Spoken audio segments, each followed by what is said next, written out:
হে যুবক, রাত্রিবেলা এশারের নামাজ না পড়ে 10টা মিনিট সময় লাগে নামাজ পড়তে, সেই সময় তোমার হাতে হয় না।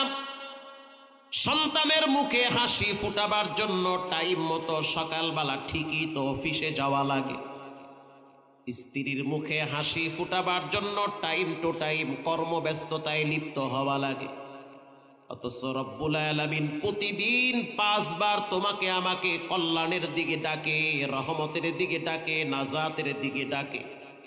মুসলমানের বাচ্চা নামাজের টাইমে মসজিদের সামনে দিয়া কানে হেডফোন লাগায়া গান শুনতে শুনতে যায়, নামাজে আসে না। ঠিক না বেঠিক?